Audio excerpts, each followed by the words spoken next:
মই এতিয়া তোমালোকক যিটো বিষয় দেখাব গৈ আছো সেইটো হৈছে ডিজিটেল আৰ্ট এণ্ড পেইণ্টিং। চ' তাৰ কাৰণে আমাক প্ৰয়োজন হ'ব এটা ভাল ৰানিং লেপটপ বা ডেস্কটপ তোমালোকৰ যি আছে। ত' মই ইউজ কৰি আছো মেক iOS। তোমালোকে যদি কিছুমান ৰিকুৱাৰমেণ্ট আছে মোক কমেণ্ট কৰিবা বা কিবা কুৱেশ্যনছ থাকিলে মোক কমেণ্ট কৰিবা।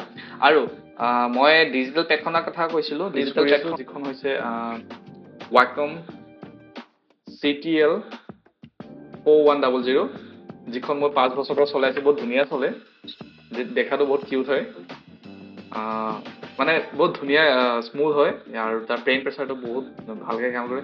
কিন্তু মই ৰিকমেণ্ড কৰোঁ তোমালোকে হুইয়ন লোৱা। হুইয়নৰ এক্সপিৰিয়েঞ্চ বহুত ভাল আৰু এক্সপি পেনো ভাল হয়। বেম্বো ৱেকম বহুত পুৰণা হয়, কিন্তু হুইয়ন ল'ব পাৰা। কম বাজেটত বহুত ধুনীয়া পেড তেওঁলোকে প্ৰভাইড কৰে। অনলাইনত তোমালোকে চব পাই যাবা। যদি কিবা কুৱেৰিজ থাকে মোক কুৱেশ্যনছ কৰিবা, কমেণ্ট কৰিবা বা মোক টেক্সট কৰিবলৈও হ'ব বা DM কৰিবা, মুঠতে সুধিবা মোক। চ' এতিয়া আমি প্ৰথমতে ফটোশ্বপ এপ্লিকেশ্যনটো অ'পেন কৰি ল'ব লাগিব। মই বৰ্তমান ইউজ কৰি আছোঁ ফটোশ্বপ 2022। তো এতিয়া আমি এখন কেনভাছ ৰেডি কৰিব লাগিব, ঠিক আছে। তো কেনভাছখনত মই চাইজ ৰাখিম 3000 by 3000 পিক্সেলছ। 3000 by 3000 পিক্সেলছ আৰু ৰিজল্যুশ্যন থাকিব 72, কালাৰ মোড RGB। আৰু এই ধৰণৰ ছফ্টৱেৰ বা এনেকুৱা কিছুমান এপ্লিকেশ্যনৰ বিষয়ে যদি কিবা জানিবলগীয়া থাকে, মই এটা ইউটিউব চেনেল ৰিকমেণ্ড কৰিম, GFX Mentor।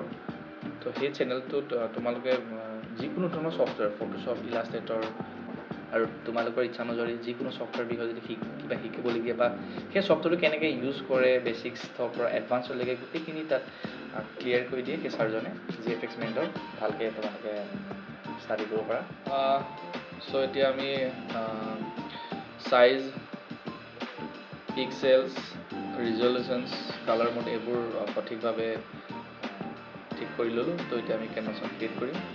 তো এইখনেই হ'ল মোৰ কেনভাছ।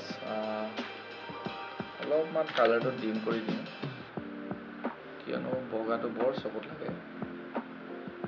অ'কে, তো এইখনে মোৰ কেনভাছ ৰেডি হৈ গৈছে।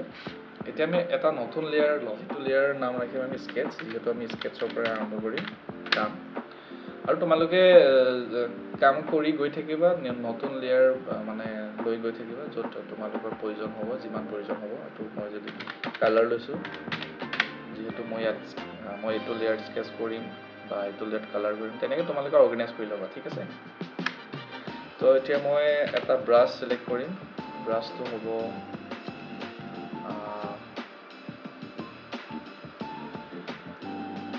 Hard round. এই ব্ৰাছটোৱে লৈছোঁ, প্ৰেছাৰ চাইজটো অলপ কমাই লওঁ।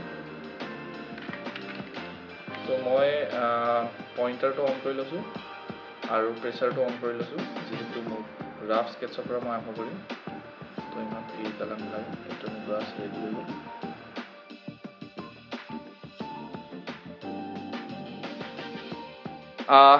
আৰু এটা কথা মই কওঁ, এইবোৰ এনেকুৱা স্কিল হয় বা এনেকুৱা ধৰণৰ বিদ্যা হয় যিটো তুমি খুব মনোযোগ দি শিকা, ইমপ্ৰুভ কৰা, প্ৰগ্ৰেছ কৰা, আগবাঢ়ি যোৱা।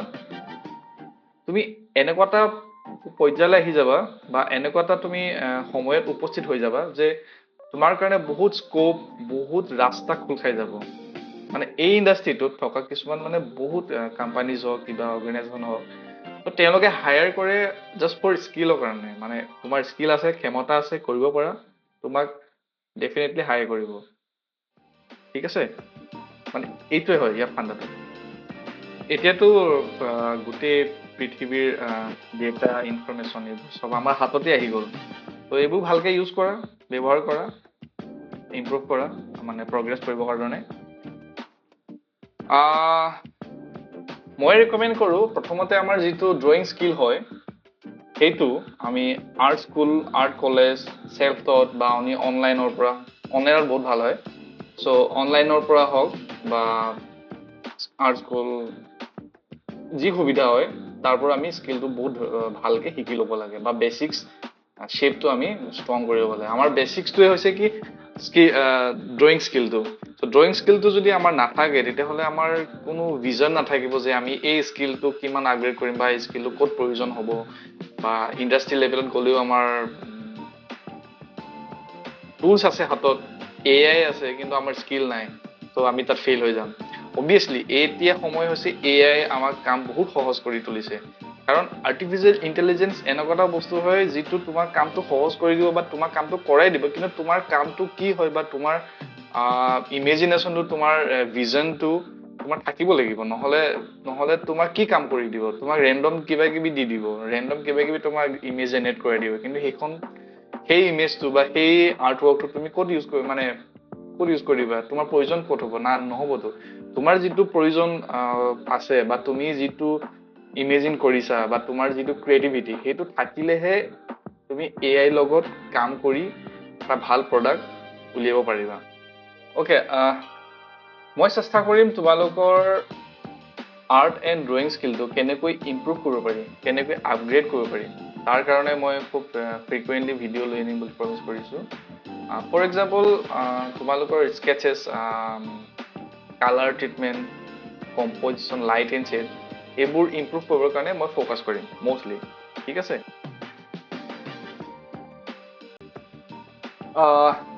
এতিয়া আমি কালাৰিং ষ্টাৰ্ট কৰিম কালাৰিং ষ্টাৰ্ট কৰাৰ আগতে মই এটা কথা কওঁ যিটো আমাৰ কালাৰ লেয়াৰ হ'ব সেইটো আমি স্কেটছৰ তলতে ৰাখিম ইয়াত এটা নতুন আমি লেয়াৰ লৈ ল'ম ৰিমেইন কৰিছোঁ কালাৰ আৰু এইটো আমাৰ হ'ব স্কেটছ লেয়াৰ এইটো আমি ইয়াত কালাৰ কৰিম এইটো লেয়াৰত কালাৰ কৰিম আৰু স্কেটছৰ যিটো স্কেটছ লেয়াৰটো অলপমান 40% অপেচিটি মই কমাই লৈছোঁ আৰু বেকগ্ৰাউণ্ডটো অলপ ডাৰ্ক কৰি ল'ম আৰু অলপ ডাৰ্ক কৰিম যাতে কালাৰবিলাক ভালকৈ ভিজিবল হয় অ'কে যথেষ্ট ঠিক আছে আৰু ইয়াৰ এটা মই ডুপ্লিকেট লেয়াৰ এটা লৈ লওঁ য'ত মই কিছুমান বস্তু ক্লিন কৰি দিম আৰু তোমালোকে দেখিছা অলপমান ক্লিন কৰি দিম ঠিক আছে এই বস্তুবিলাক অকণমান ক্লিন কৰোঁ আননেচেচাৰী কিছুমান লাইনছ আহিছে সেই লাইনছবিলাক আমি অফ কৰি দিম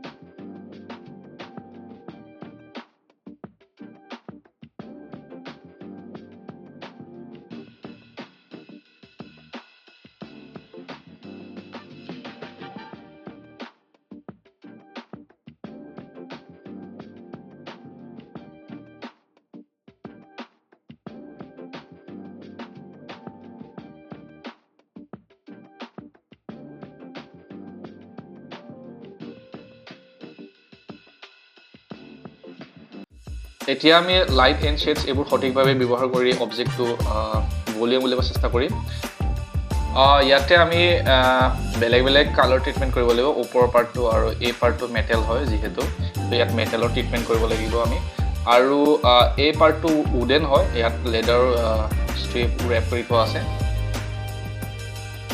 ইয়াতে মেটেল পাৰ্টটো আৰু এই উডেন পাৰ্টটো এই দুটাৰ মাজত ডিফাৰেঞ্চিয়েট আনিবৰ কাৰণে আমি কালাৰ ট্ৰিটমেণ্টটো বেলেগ কৰিম আৰু ব্ৰাছ ষ্ট্ৰকবোৰ অলপ ৰাফ ৰাখিম যিহেতু আমাৰ ৱেপনটো হেণ্ডমেড হয় কিয়নো আমি কালাৰ ট্ৰিটমেণ্টটো যদি বেছি ক্লিন কৰি দিওঁ তেতিয়াহ'লে এইটো মেচিন মেড ফিলটো আহিব ঠিক আছে চ' সেইকাৰণে মই ট্ৰাই কৰিম যে আমাৰ ৱেপনটো দেখাত অলপ হাতেৰে তৈয়াৰী ফিলটো আহে আৰু আমি লাইট ডিৰেকশ্যনত টপ ৰাইট ৰাখিম এইফালৰ পৰা আহিব চ' সেইকাৰণে এই পাৰ্টটোত আমাৰ বেছি লাইট আহিব আমাৰ প্ৰাইম ফ'কাছটো এইটোৱে হ'ব গোটেই অবজেক্টটোত ত' ইয়াত আমি অলপ ভালকৈ ট্ৰিটমেণ্ট কৰিব লাগিব ব্ৰাছেৰে চ' এইফালে অলপ ডাৰ্ক হৈ আহিব আমি ইয়াত পাছত ৰিম লাইটটো ইউজ কৰিম অলপ ব্ৰাছ ষ্ট্ৰকবোৰ ৰাফ দিম যদিও কিছুমান টেক্সচাৰ আমি ইউজ কৰিম পাছত ঠিক তেনেদৰে আমাৰ এই উডেন পাৰ্টটো ছেম ট্ৰিটমেণ্ট হ'ব তললৈ ডাৰ্ক হৈ আহিব যিহেতু আমাৰ টপ ৰাইট লাইট ডিৰেকশ্যনটো হয় চ' এতিয়া মই মেটেল পাৰ্টটোত কাম আৰম্ভ কৰিম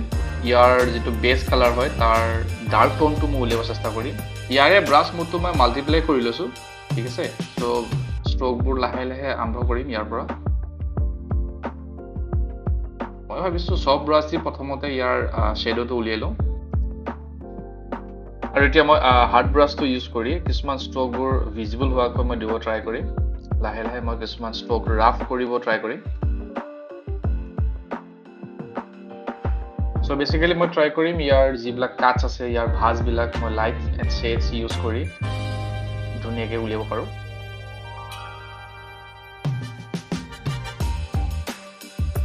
তো এতিয়া মই লাহে লাহে কিছুমান এৰিয়া ক্লিন কৰিবলৈ আৰম্ভ কৰিছোঁ।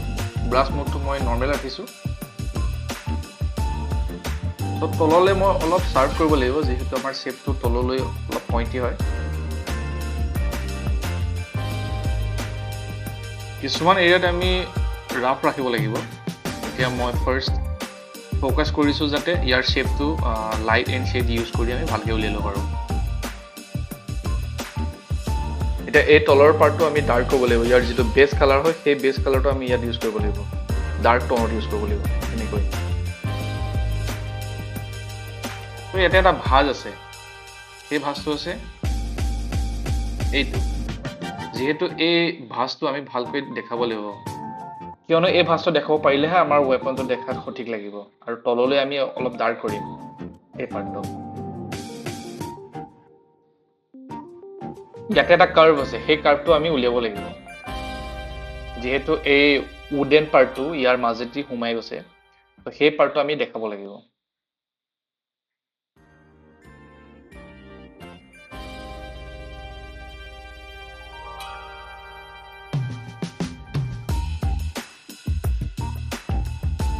যিহেতু মই কৈছিলোঁ যে আমাৰ লাইট ডাইৰেকশ্যনটো টপ ৰাইট হয়, মানে এইফালে হ'ব, মই দেখাই দিছোঁ, এইটো হয় আমাৰ লাইট ডাইৰেকশ্যন।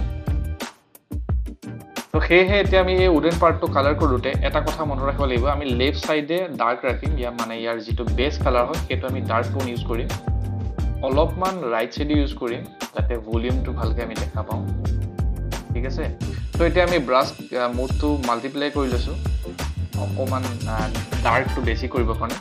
বহুত বেছিও নহয়, বহুত বেছি গ'লেও ভাল নালাগে ডাৰ্কটো, মানে ব্লেকলৈ গুচি যায়, ব্লেক টোনটো একদম শ্বুট নকৰে। সেয়েহে মই ব্লেক টোনটো খুব কমাব ট্ৰাই কৰোঁ। মোৰ মতে ব্লেক কালাৰটো ডাইৰেক্ট ইউজ কৰিবই নালাগে। চ' এতিয়া ব্ৰাছ মুডটো ছফ্ট লাইট ৰাখি অলপমান লাইট টোন চিলেক্ট কৰিম। ছেইম উডেন কালাৰটোৰে লাইট টোনটো ইউজ কৰিম। এনেকৈ আমি ভলিউমটো দিব ট্ৰাই কৰিম। ঠিক তেনেদৰে লেডাৰ পাৰ্টটোতো আমি লেফ্ট ছাইডে ডাৰ্ক কৰি মাজত অলপমান লাইট ৰাখিম যাতে তাৰ ভলিউমটো ভালকৈ আমি দেখা পাওঁ।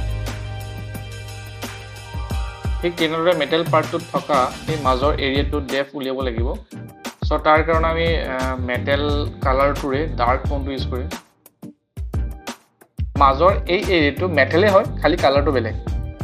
চ' এনেকৈ বেলেগ বেলেগ কালাৰ ট্ৰিটমেণ্ট কৰি আমি মেটেৰিয়েলছবোৰৰ মাজত ডিফাৰেঞ্চ উলিয়াই ল'ম আৰু গোটেই অবজেক্টটো অলপ ডাৰ্ক টোনত লৈ যাম।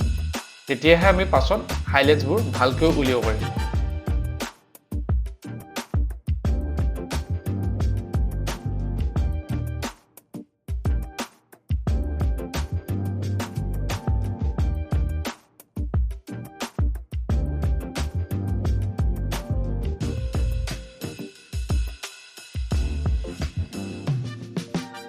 আৰু এনেকৈ মই ডিটেইলবিলাক কৰি ইয়াৰ যিবিলাক কাটছ আছে সেইবিলাক উলিয়াই লৈছোঁ আৰু ওপৰত কিছুমান হাইলাইটছ ইউজ কৰিছোঁ। ঠিক তেনেদৰে ইয়াৰ যিবিলাক টেক্সাৰ আছে সেইবোৰ টেক্সাৰ মই দিব ট্ৰাই কৰিছোঁ যাতে আমাৰ লুক এণ্ড ফিলটো ৰাফ হেণ্ডমেড বা মেনুৱেলি ডিজাইন কৰা ফিলটো আহে। সেইকাৰণে ইয়াৰ কালাৰ ট্ৰিটমেণ্টত ৰাফনেছ থকাটো বহুত জৰুৰী।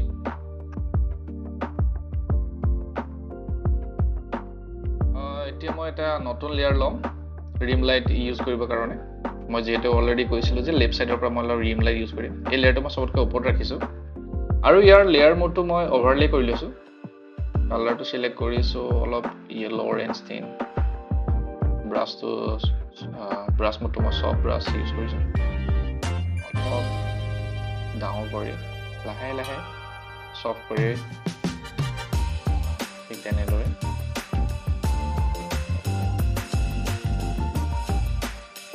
মই ভাবিছোঁ কালাৰ মোডটো লেয়াৰ মোডটো হাৰ্ড লাইট কৰোঁ নেকি। হাৰ্ড লাইট ভাল লাগিছে।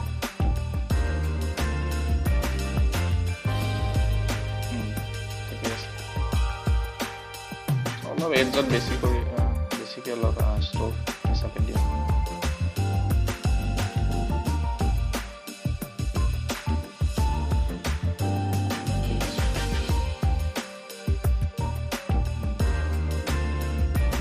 এডজবোৰ যাতে ভালকৈ ভিজিবল হয় তাৰ কাৰণে মই ব্ৰাছটো অলপ শাৰ্প ৰাখিছোঁ।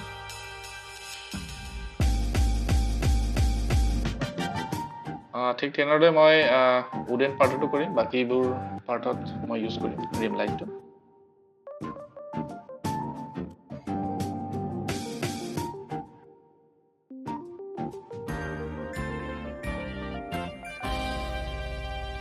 এতিয়া মই শিলখন বনাম, তাৰ কাৰণে মই ইলিপ্স টুলটো ব্যৱহাৰ কৰিছোঁ। অ'কে, এটা প্ৰপাৰ চাৰ্কেল তৈয়াৰ কৰি ল'ম। মোক ষ্ট্ৰকটো নালাগে, ফিল কালাৰ কৰিম মই ইয়াৰ ডাৰ্ক মেটেল কালাৰটো ব্যৱহাৰ কৰিম। অ'কে, ঠিক আছে। মই ভাবিছোঁ মোৰ প্ৰাইম ফ'কাছটো মোৰ অবজেক্টটোত থাকক, মানে মই ৱেপনটোৰ কথা কৈছোঁ। সেইকাৰণে মই শিলখন অলপ ডাৰ্ক টোনত ৰাখিম যাতে দুইটাৰ মাজত ডিফাৰেঞ্চ থাকে।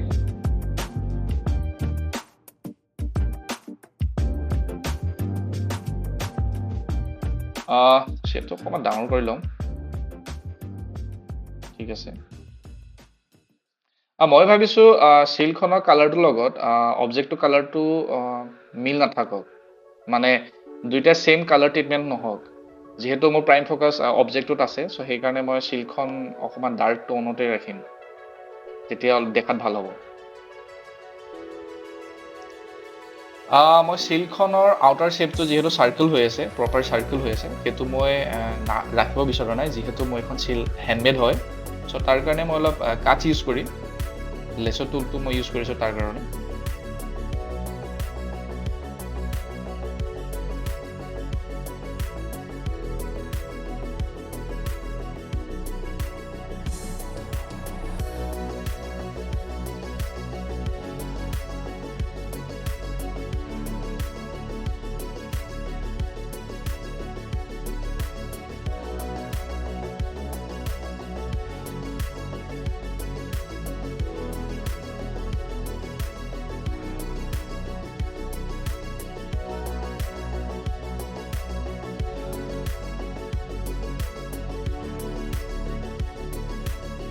ফাইনেলি আমাৰ কামটো কমপ্লিট হ'ল। চ' এইটোৱে আমাৰ ফাইনেল আউটপুট। ভিডিঅ'টো শেষলৈ চোৱাৰ বাবে ধন্যবাদ। বাই।